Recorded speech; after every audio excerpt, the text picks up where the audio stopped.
What's up, everybody? Welcome back to another episode of Core Memory Unlocked, the little side quest version of this channel where I go back in time and share a story with you.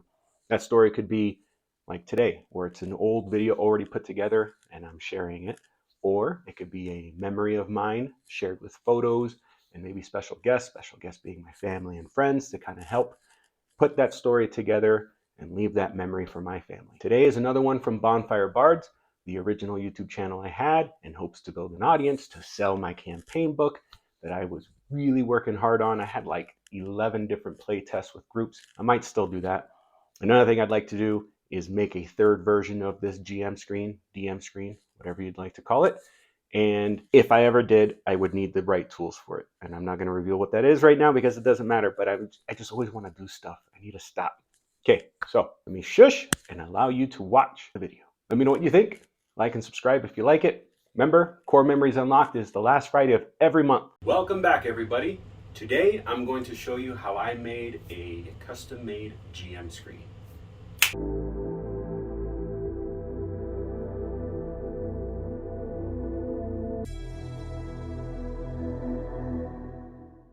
Inspired by the GM screen that my friend has, and it had 3 panels. With that concept, I incorporated some of my own ideas and came up with this.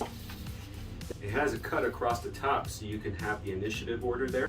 It opens up like a tomb book. And my idea was for the right side to have the dice rack and dice tower. Center panel would have a place for your rules, notes, maybe even a map. And this is the part that bothered me. It doesn't really have much to it. The left panel only had a rack on the top and a space for my box of miniatures so no one sees what I'm going to bring out to the table. With trying to find a solution to what to upgrade that side with, I realized what one of my weaknesses are: to track the conditions at the table. And these condition rings will remedy just that. Including them on the left panel of the DM screen will make it very easy for me to remember and hand these out. So that is the biggest upgrade that we're going to see in this second build. So let me go ahead and run you through those steps. Starting with taking a trip over to Home Depot. You want to go and look at the stair treads. I chose pine again. This ran me about $12. It's 4 feet long, which means you can cut it twice and you're done. You also want to pick up some wood trims. They're about $3 and 4 feet long also. Gate hinges for decor is what I chose. The corner trim for my dice racks for just under 2 feet, $5-6. The trim that I used to decorate the outside is also what I ended up using for the condition rings. This was not the original plan, but later as I was drilling through steel and realizing how long it would take, I had to think of something else. Some nails, furniture tacks, door latches. I used a locket type latch that I got 3 for $8 on Amazon. You'll need some stain. For this one, I used a wood conditioner. The previous I did not. I'll explain later on what I noticed were the main differences. All right, enough talking. Make sure you don't get the paint and your clear coat mixed. Let's get started. First, go ahead and measure and mark 11 7/8 on both sides. You're going to want to make these 2 cuts. If you do plan to do this yourself, be incredibly careful. Did that get your attention? Good. I am only sharing what I have done. I am not telling you what to do because I am no expert. With the panels cut, that is the DM screen. Now I went ahead and started chopping up the initiative markers, cutting the line for those markers to fit in. Here I am thinking that I'm going to use these metal rods for the condition rack, which I ended up scrapping. As soon as I started drilling and realizing how long this was going to take and how many holes I would have to make, I had to think of a different way. So it looks like I did lose some footage. As I'm putting this together, I'm missing the parts where I'm chopping the wood trim, but it's very similar to the way I cut these initiative tokens. Today's episode is sponsored by ModelTreeStore.com, where you can get custom made-to-order trees like those you see here in this video. Mike Wood personally goes out to forage for materials to create these realistic-looking trees.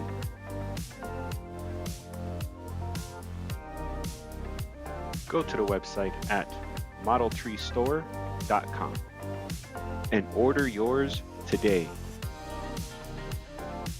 That's a decent spacing between the dice rack and this bracket. There's 3 of them. And what I did, I put the top measuring at 3, the top measuring at 6, the top measuring at 9.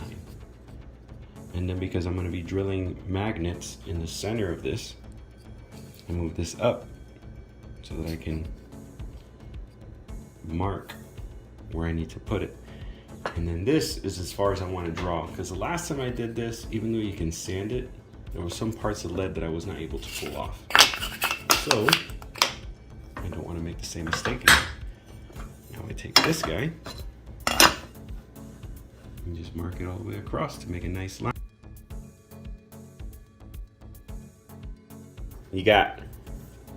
This is what it looks like. We've marked it so we know where it's going to go. So now we have to find a way to put the magnets onto here to line up so it would work. A friend of mine suggested putting a piece of tape, and then once you put the piece of tape, measure it, put the dots in the center, cut up the little hole, and when you pull this off, since it's mirrored, you reverse it, put it down, sticky side up, and you mark here. So now the markings there will match the markings here. So you can use a drill bit like this if you have any for your miniatures. You're just trying to create a marking so you know where to drill, to do it here too. And just use a smaller bit to make the hole than you would for the magnet, so that the magnet is snug when you do drill the hole for that. That puts that thing in the hole of that. Like, we mark it up so that we know where the magnet goes, and then we drill it.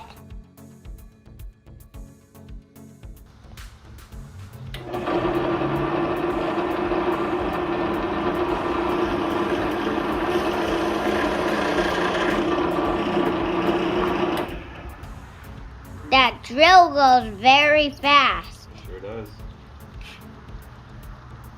That makes a hole. So with the holes made, we are ready to sand and ready the magnets for gluing. That sucker right there was press fitted in and would not want to come out. The erasing and acetone step that I took may not be necessary. Just make sure you're very thorough with your sanding, as the lead could affect the way wood takes the stain. Okay, so let's get some sandpaper. According to the Google, you want to go from 120 to 180. So I also got a 150 for an in-betweener. Epoxy is going to be the glue that we're going to use to adhere the metal magnet to the wooden board. The trick I learned from the first time I did this was to make sure you're not expressing too much of the chemical. Apparently, I was overusing it and it would dry out and I wasted a lot. So this time I'm going to be more careful. Also, having someone help you will speed up the process and you'll get more done with the glue. And one more thing, we had to manually drill. I believe it was these two. In any event, I went really deep when I drilled that. So when we sand, I'm going to try to keep the sawdust in hopes that I could put it in there so the magnet doesn't go too far and it stays flush, because that's how I did the other one. So according to the Google, it says to sand with the grain, not against it. Kind of makes sense, right?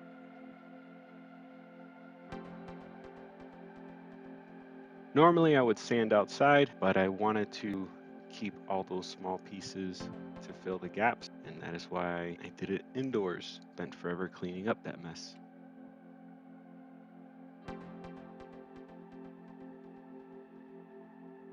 Thank you for taking the time to watch this video.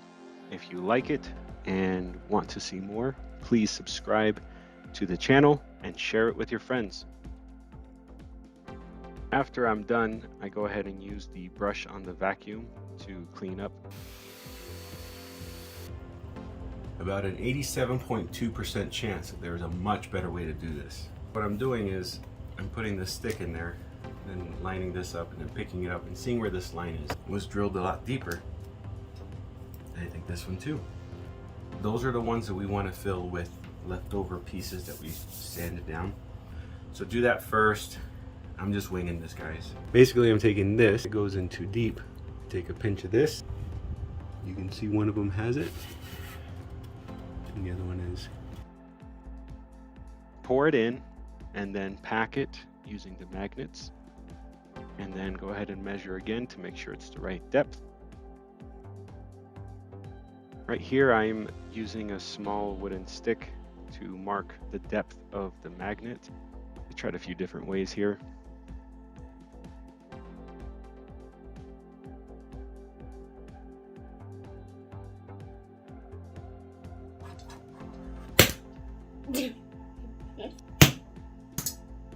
Well, it actually did some damage. As you can see, I've already kind of scratched it and dinged it up. My son did too, and it's fine. That's the intention. All these dents and dings and scratches look really nice once they're stained. So let's start smashing away. Oh, look how pretty this looks, and it's all sanded. Bam! And do this with all the pieces, not just the panels, that it looks like the entire thing has character.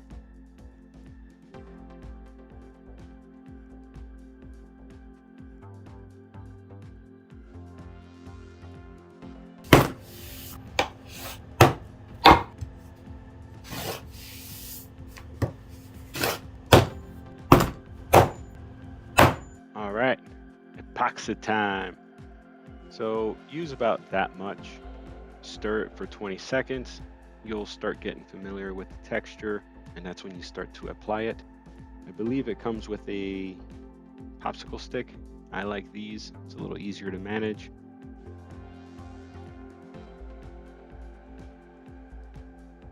Make sure you have acetone close by so you can wipe off the excess, as that will also affect your stain.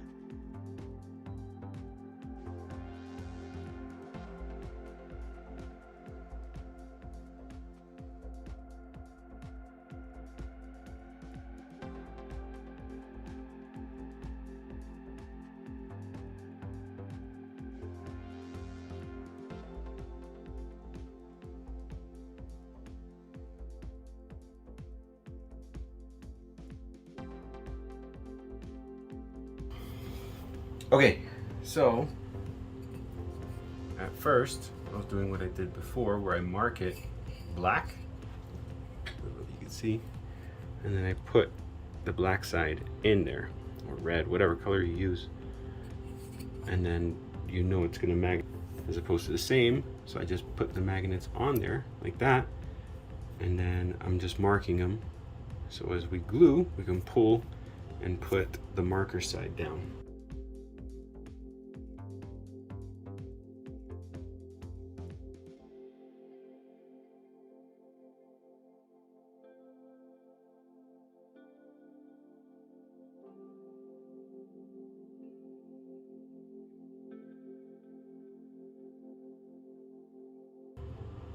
And if you see a marker when you put this down, you did it wrong.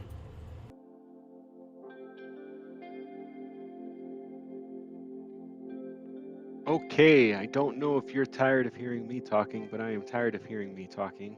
So let's go ahead and wrap this up. I thought I could do a little more. The next video, I will go over how to assemble the screen and what to measure and what to watch out for, how to glue the trim to the outside, and then we are going to wood burn and stain it. We'll have to see how long that one goes. But if you want to see this finished product and other videos like this, you know the drill. I really appreciate you guys. Thank you, and we'll see you next time. Ba-da-bam, boom, boom, boom. Ba-da-ba-da-da. I'm delirious. This project was a pain in the butt, but I'm happy it was done because it's cool, and I'm gonna have it on my table when we play games, and it's gonna be so fun. I'm not sure of what. Bleh. I'm not sure, but it's real simple. Egg roll. Egg scroll. Need a hand.